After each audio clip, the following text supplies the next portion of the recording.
Today, actually, I'm going to talk about tenderness, which is a category proposed in Olga Tokarczuk's Nobel speech in 2019.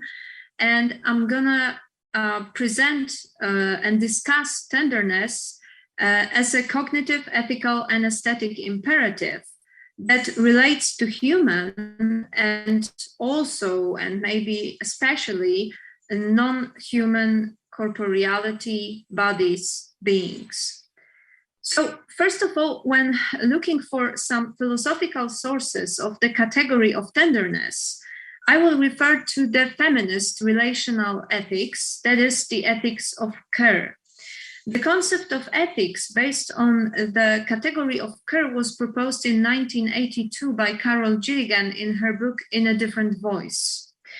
In Tokarczuk's view, however, tenderness is different from feministically understood care. It is a much broader, more universal, unifying, inclusive, and material category. Tenderness also applies to, or perhaps most of all, the word beyond the human. It goes beyond the anthropocentric perspective, and to recall Tokarczuk's words, personalizes everything it refers to, gives it a voice and a space and time to come into being and express it. End of quote. So let us first take a look at what feminist understanding of care is. Gilligan's ethics of care was created as a result of her academic polemic against her Oxford teacher, the psychologist Lawrence Kohlberg. At that time, researchers were occupied with the issue of a human being's moral development. And it was precisely the divergence of views on this issue that led Gilligan to formulate a new position on moral theory. Gilligan pointed out that the scale for evaluating a human being's moral development proposed by Kohlberg in 1981 failed to account for the ways in which women resolve moral dilemmas. Gilligan conducted her own empirical research in this area, concluding that there should be two separate scales to capture and evaluate human moral development. In justifying her claim, Gilligan noted that for historically and culturally shaped reasons, women, in making moral evaluations and choices, were guided more often than men by care, responsibility, and concern for interpersonal relationships. Men, on the other hand, as demonstrated by the Kohlberg scale, referred to the concept of justice and ethics based on abstract rules and powers. Gilligan's research has shown that each gender prefers a different type and creates a different hierarchy of values.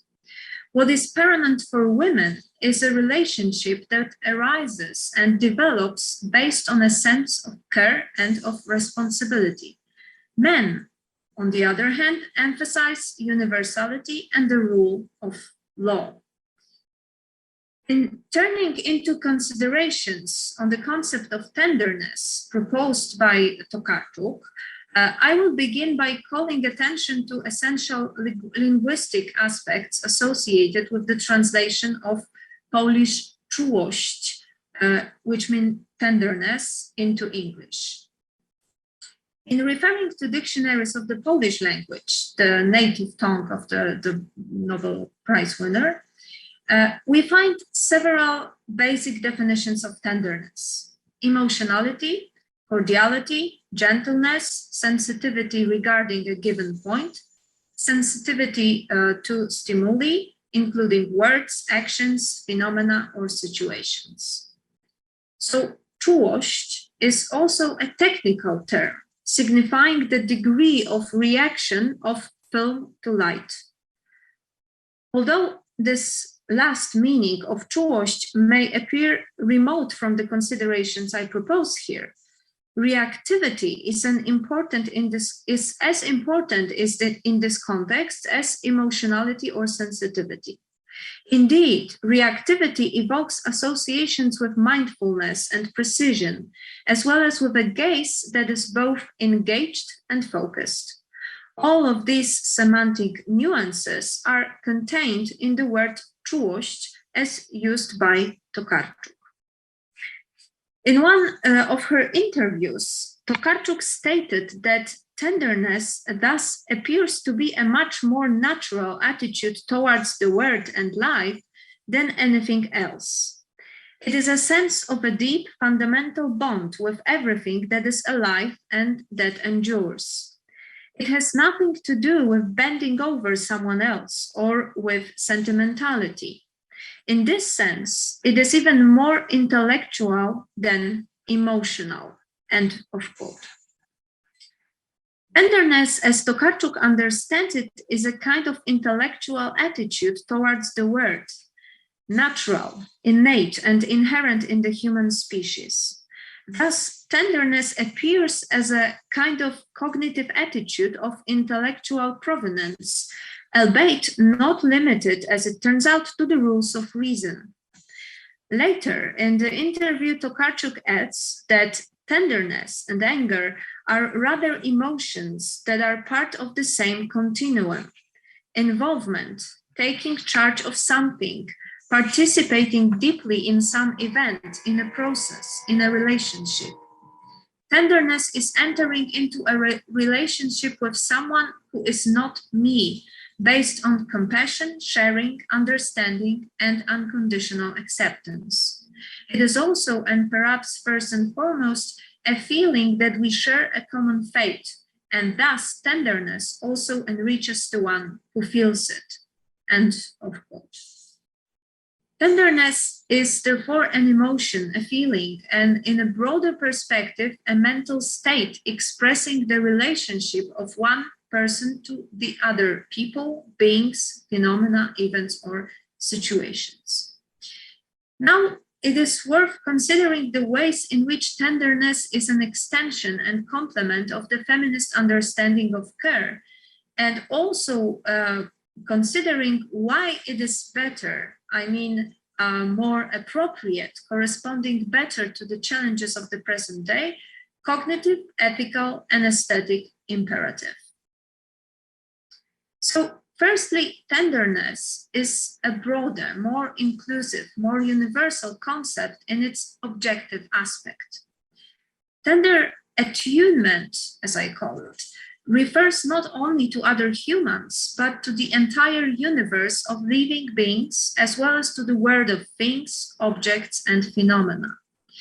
Tenderness transcends the anthropocentric perspective of relationships between two or more human beings, and to quote Tokarczuk again, it is the art of personifying, of sharing feelings, and thus endlessly discovering similarities.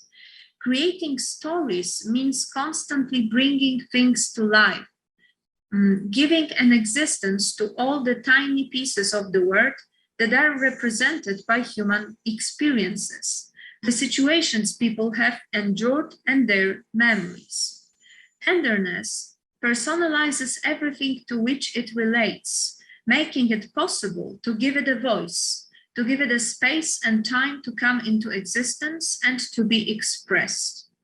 It is thanks to tenderness that the teapot starts to talk. End of quote. Tender attunement is therefore the art of personification, signifying the ability to perceive elements of the world in subjective aspects. In other words, granting subjective stages, the status of a person, to all living beings, but also, importantly, to those, using Tokarczuk's words, tiny pieces of the world, which, although not alive, are an inseparable element of human existence. Tenderness is a denial of the objectification of other people, animals, plants, hybrid beings, and all the resources of our planet.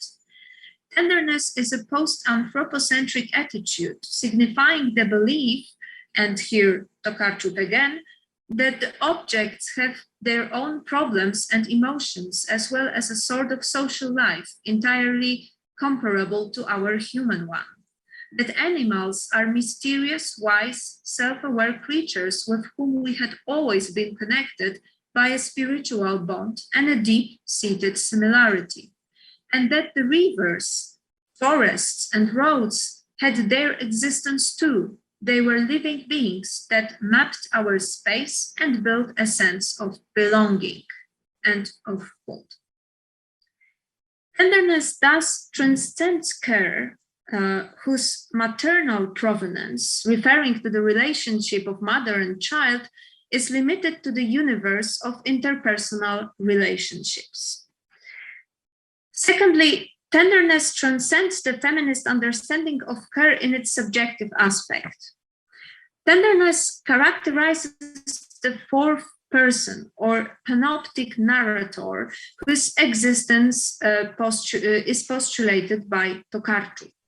The need to employ such a narrator, and thus the need for a new way of receiving and experiencing the world, is in Tokarczuk's case an outgrowth emerging from profoundly ethical motives. According to the author, only the adoption of broad, sensitive optics enables perception of the network of mutual dependencies and connections in the world.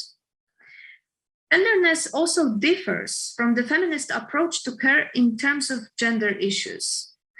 Care, in feminist terms, was derived from women's experiences and everyday life, and subsequently characterized as women's way of relating to the world and to people. Thus understood, care is limited to the human universe and forms part of an essentialist understanding of gender. In terms of the ethics of care, an implicit division exists between feminine and masculine values, thus reproducing not only binary thinking about gender, but also the associated sociocultural connotations and stereotypes. In feminism, female care is contrasted with male rationality, objectivity, and universality, which exposes ethics based on the concept of care to accusations regarding its eliticism and particularism. Meanwhile, tenderness in Tokarczuk's approach situates itself beyond thinking about gender in binary terms. The tenderly attuned narrator neither perceives the world within the framework of oppositional thinking about sexuality, nor forms part of such opposition. This, of course, does not mean, however, that tenderness is impersonal or that it is devoid of subjectively defined conditions. Tenderness is subjective and contextual, but at the same time, it is unprejudiced, sensitive, and open to what is different. Let us note then that care, understood in feminist terms, is not a holistic stance creating a unifying picture of the world, nor is it a fixed attitude concerning reality. Care is actually limited to interpersonal relationships, denoting above all individual acts directed toward selected beings which are accorded the status of moral subjects. Meanwhile, tenderness is a kind of permanent attunement that can manifest itself in particular acts. Tenderness, therefore, is not limited to single acts in relationships between human beings. Rather, it is a non-exclusive, permanent, existential attitude towards a heterogeneous reality composed by various entities. A tenderly attuned subject is characterized by an open attitude towards the world, in which entities are not valued according to their gender, race, origin, beliefs, or utility. There is one more aspect in which tenderness and feminist understanding of caring differ significantly. Not only does tenderness possess a fundamental cognitive and ethical dimensions, but it can also be interpreted in aesthetic terms. This is indicated by the previously cited words of Tokarczuk. Let me quote again. Tenderness is the most modest form of love. It appears wherever we take a close and careful look at another being, at something that is not our self. End of quote. The thought expressed in this short fragment refers directly to aesthetic reflection, as the author writes about attention and concentration as circumstances in which tenderness appears. And after all, an attentive and concentrated view of things is an attitude which conditions the aesthetic experience as expressed in traditional Kantian terms. Tender aesthetic experience of the word means an engaged, active view thereof, one which makes every being, even the smallest, a noteworthy, subjective aesthetic object, and thus the object of delight, admiration, and fascination.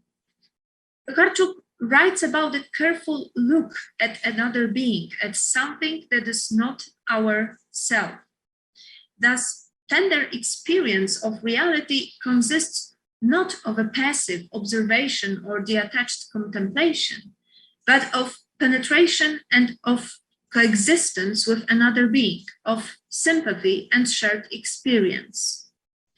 The effect of this sensitive aesthetic attitude is the shared satisfaction of discovering new values, meanings, and senses with another being. Tenderness, understood in aesthetic terms, is an attitude that enables one not only to experience, understand, and feel surrounding reality more fully, more precisely, and more attentively, but through revealing its mystery and uniqueness, to be delighted, amazed, and charmed as well. Existential tender attunement offers a sense of aesthetic pleasure derived from being in a world which can never be fully known or tamed. It enables a fuller, more sensitive experience of the beauty of the post-anthropocentric world, together with complexity and diversity of human and non-human bodies. Considering the above distinctions and the characteristics of tenderness as proposing a new cognitive, ethical, and aesthetic imperative, I believe that tenderness is a new way of relating to our own bodies, but also the bodies of others, not only human beings. Tenderness means, first and foremost, recognizing and appreciating of materiality, diversity, agency, and equality of human and non-human bodies. In other words, tenderness towards one's body, as well as the bodies of others, means closeness, intimacy, lack of distance, transgressiveness, and empowerment. Therefore, tenderness can be treated as a universal attitude that can, and I believe should, be applied to each and every body without exception, regardless of whose body it is. Thank you very much for your attention. Thank you.